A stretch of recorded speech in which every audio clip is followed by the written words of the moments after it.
J'ai envie de vous présenter aujourd'hui un exercice que j'aime beaucoup, que je présente régulièrement à mes patients. C'est un exercice qui se fait sans accessoires, que vous pouvez faire à l'intérieur, à l'extérieur, à la maison, même au travail. Je vous le présente succinctement, puis ensuite, on va entrer davantage dans les détails. Donc, vous le voyez, c'est un exercice qui se pratique debout. Vous voyez le mouvement sommairement.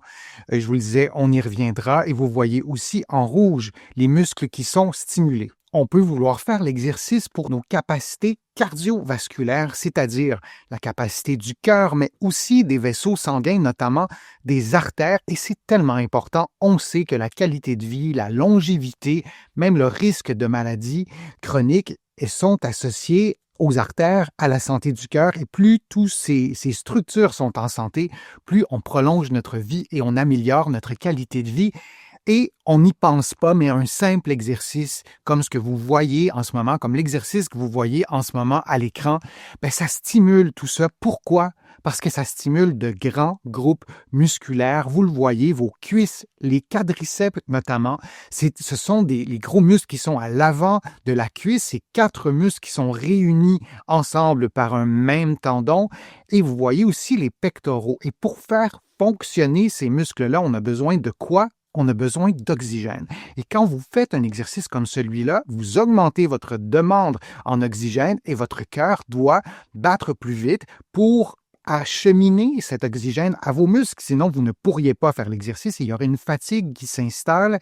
La capacité aussi de vos muscles à utiliser l'oxygène fait en sorte que votre santé va s'améliorer et vos capacités cardiovasculaires vont s'améliorer. Et tout ça est étroitement lié, évidemment, vous l'avez deviné, à votre respiration. Et c'est pour ça, entre autres, qu'on respire plus vite parce qu'on a besoin de plus d'oxygène, parce que la demande elle est plus grande et l'exercice stimule, entre autres, les muscles que vous voyez en rouge, les gros muscles du corps et bien d'autres aussi. Et parce que vous sautez, parce que vous bougez, parce que vous vous activez aussi, la demande en oxygène augmente. Le fait aussi de faire un effort rythmé, le fait d'avoir cette séquence qui est très régulière augmente aussi le niveau de difficulté cardiovasculaire. Et il y a une composante que j'aime beaucoup dans cet exercice. Je vous en parle souvent sur ma chaîne.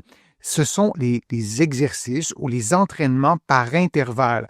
On les associe souvent aux intervalles de haute intensité, mais vous pourriez aussi faire cet exercice à basse intensité, c'est-à-dire que vous prenez une pause après 1 minute, vous pourriez ne pas bouger, vous pourriez marcher ou vous pourriez seulement faire des mouvements doux avec les bras, peu exigeants, et ensuite vous refaites un 30 secondes ou 1 minute ou 2 minutes et vous allez faire donc une activité physique, un exercice d'intensité modérée. Modéré, vous devez être capable de parler pendant que vous faites l'exercice. Vous devez avoir chaud. Votre rythme respiratoire doit être accéléré, mais vous ne devez pas être si à bout de souffle que vous ne pourriez pas parler, par exemple. Et si vous atteignez ce niveau à ne pas pouvoir parler parce que vous êtes à bout de souffle, c'est parce que vous avez atteint une intensité soutenue. Et là, donc, vous êtes en train de faire un entraînement par intervalle de haute intensité. Alors, vous choisissez que ce soit intensité modérée,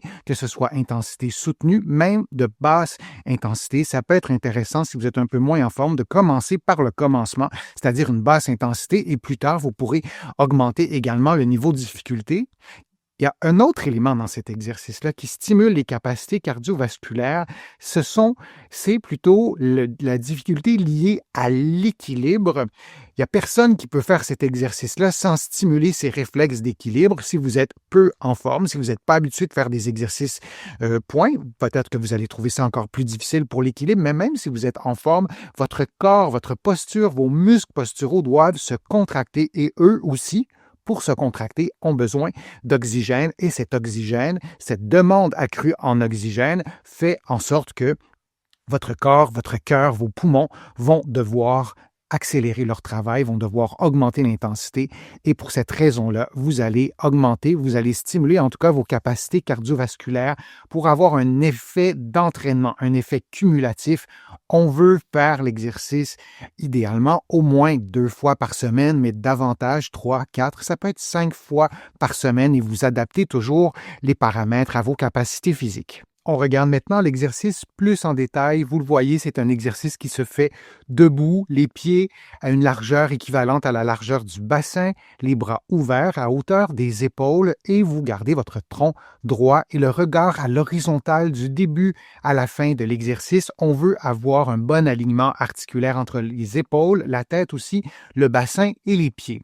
Donc, au-delà de l'alignement articulaire, on veut aussi avoir le bassin en position neutre. On ne veut pas avoir le bassin trop basculé vers l'avant, ce qui va accentuer la courbure du bas du dos, ou l'inverse, un bassin qui est basculé vers l'arrière. Et on veut garder nos genoux relativement souples, là aussi du début à la fin de l'exercice. Les mouvements, ou le mouvement qu'on fera, c'est un petit saut à la verticale. C'est pas un exercice de saut en hauteur. Et vous croisez les jambes et vous croisez les bras devant le thorax et vous revenez en ouverture et vous alternez le croisement au cours de l'exercice.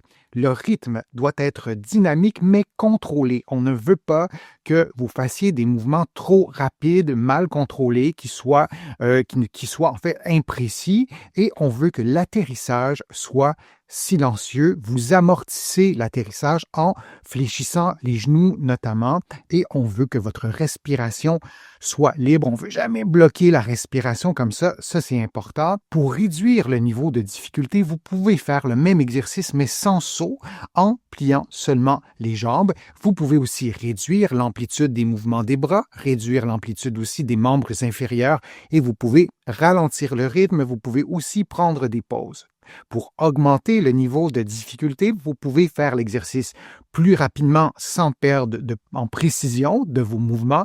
On peut aussi faire l'exercice avec des poids aux chevilles et ou aux poignets. Attention, c'est un exercice qui stimule aussi l'endurance, donc on ne veut pas avoir des poids trop élevés et on peut aussi utiliser une veste lestée. Les vestes qu'on porte sur le dos comme une veste, mais qui sont relativement lourdes. Et là aussi, on ne veut pas commencer avec une veste lestée qui serait trop lourde. On y va toujours progressivement lorsqu'on choisit d'augmenter le poids durant un exercice de ce type.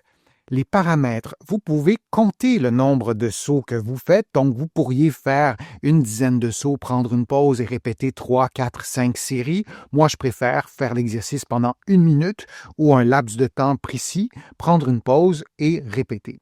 Je vous encourage à intégrer cet exercice à un programme d'exercice ou sinon, pendant votre pause, de faire un exercice qui est complètement différent. Vous pourriez faire un exercice qui stimule spécifiquement les membres inférieurs ou les membres supérieurs.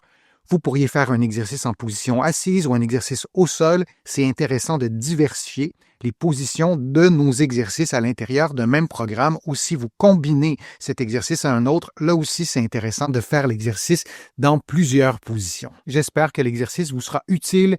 J'espère que vous pourrez l'intégrer à un programme d'exercice aussi, peut-être le faire régulièrement. Vous allez trouver d'autres exercices aussi bien sûr sur ma chaîne YouTube, mais aussi sur mon site web, le www.denisfortier.ca.